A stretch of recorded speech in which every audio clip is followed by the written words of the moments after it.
I will then turn to Dr. Ogunyemi. NEPZA has played a key role in Nigeria's free trade zones.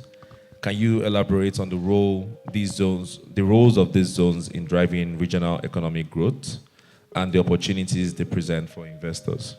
Thank you. In answer to your rather huge question, we've been hearing this morning about special economic zones and industrial zones and free trade zones. And people don't understand the concept very well. Let me see if I can clarify it a bit. NEPZA, Nigerian Export Processing Zone Authority, is actually a misnomer. It's an anomaly. An export processing zone, an industrial park like Arise, a tourism park, a technology village, a digital free zone, which we're about to start the first in Africa. All of this constitute special economic zones. They're demarcated, fenced areas who have been given incentives so that they can carry out their investments, their diverse businesses without interference. The best way I can dramatize it is if you take this whole hall, that's Nigeria. Every table, we can consider that a special economic zone. It could be an industrial park. It could be the Bundu sugar factory that Mr. Tokwe was talking about earlier. That's near Port Harcourt. It could be Eco-Atlantic Free Trade Zone or even the Dangote refinery. These are all special economic zones. And each of you sitting at those tables, you are companies or enterprises in those zones, the kind of enterprises that Mrs. Odulaja is trying to attract. Now imagine you are like at a typical Nigerian wedding or something. You probably have an usher standing by your table. Consider that to be a zone administrator appointed by NEPZA. I hope you're getting the picture.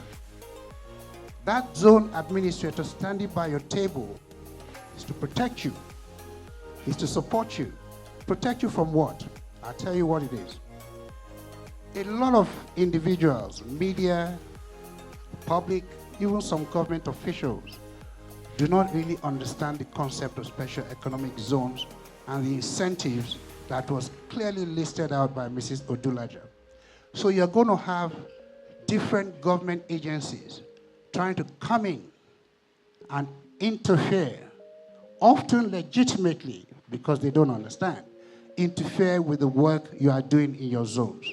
That's why we have those zone administrators. So we're not just regulators at NEPZA. We license, we establish, and we support all our zone investors.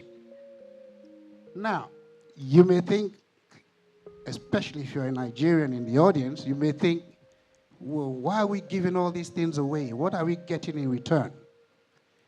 Well, I'll tell you what we get in return. What a lot of our zones do not make public, and hence some of them have bad publicity because a lot of the good things they do are not pushed out to the media. This is what we get in return. This is what we expect in return. Employment of Nigerians, semi-skilled, unskilled, even professional, significant employment for Nigerians. We expect technology transfer. All these things that Mr. Gandhi was saying that they've been doing at different industrial parks around Africa. We want the same here. And we want the technology brought here. We want the skills brought here. We want them to be able to export if possible. And there's another thing that a lot of people miss. And when I go around, I insist on this. We expect zone operators to develop the community in which they're situated. These are the benefits for Nigerians. That's why it's a handshake between the Nigerian people, the Nigerian government, between us, the Nigerian government and people represented by NEPZA, and the investors like Arise. It's a handshake. And NEPZA is there to make sure that We fulfill our side of the bargain, and you fulfill your side of the bargain. Now, one of the benefits of that you get as a zone operator, which was not touched in detail by Mrs. Dulaja's talk. In fact, it's the number one thing we do for you. Well, she mentioned it. Enabling the business environment. We want you to be able to carry out all the businesses you want, everything you want to do in your zone, including the companies, including you individuals sitting at the table, as well as the owner of the table, in a stable environment without encumbrances from the other government agencies.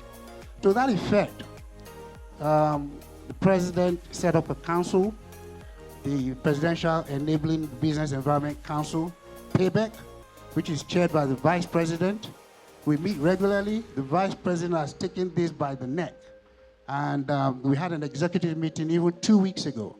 And he agreed with me about this title, NEPZA. We need to be current and use the proper title, Special Economic Zones. Now, this council is going all out for legislative reform, because when I said you have a zone administrator standing guard to protect you, a lot of those agencies that come, and number one is customs, that come into your zones, a lot of them come in under enabling legislation. So there is a lot of conflict in government legislation. And part of PEBEC's role is to try and neutralize these conflicts and reform the legislative process.